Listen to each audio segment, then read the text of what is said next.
Gusto mo na mahabang buhay at healthy? Palagi kang kumain ng legumes dahil ang legumes ay napakaraming vitamins and minerals na taglay ang legumes. At kung naghahanap ka rin po ng protina, tamang-tama po ang mga legumes dahil po ang legumes ay mayaman sa protina, pati na rin po sa fiber. So ito po ay isang uri ng legumes na ang tawag ay lentil. Nakalasa din po ng munggo. Alam naman po natin na ang munggo ay napakasarap, kaya naman po bukod po sa masarap itong lentils ay healthy pa. Ano-ano nga po ba ang vitamins and minerals at mga benefits na makukuha natin sa pagkain ng lentils?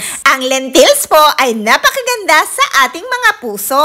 Paano nga po ba nakakatulong sa ating mga puso ang lentils? Dahil po ang lentil ay good source ng fiber, potassium, and folate. Ang mga nabanggit ko po ay may contribute sa heart health function. Nilo-lower po niya ang ating mga cholesterol levels and blood pressure, reducing the risk of heart disease. So dahil nga po ang sakit sa puso ay minsan ay biglaan, kaya naman po kailangan nating i-avoid yan. Kaya naman po kumain po tayo madalas ng mga healthy pagkain kagaya nga po ng mga legumes, kagaya nga po nitong lentils. At kung ikaw naman po ay gusto mong ma-regulate ang iyong blood sugar, ang lentil din po ay may kakayanan mag-regulate ng ating mga blood sugar. Paano naman po ba nire-regulate ng lentils ang ating mga blood sugar? Dahil po ang lentil ay merong mababang glycemic index, meaning they don't cause rapid spike in blood sugar. Dahil nare-regulate din po ng lentil ang ating mga blood sugar level para ma-prevent po ang insulin resistant. At napakaganda din po ng lentil sa ating mga digestion. Dahil mayaman po yan sa fiber, kaya naman po ang lentil ay pinopromote ang healthy digestion. They can help prevent constipation. Kaya naman po kung ikaw po ay may constipation, ang lentil po ay tamang-tama para sa'yo. They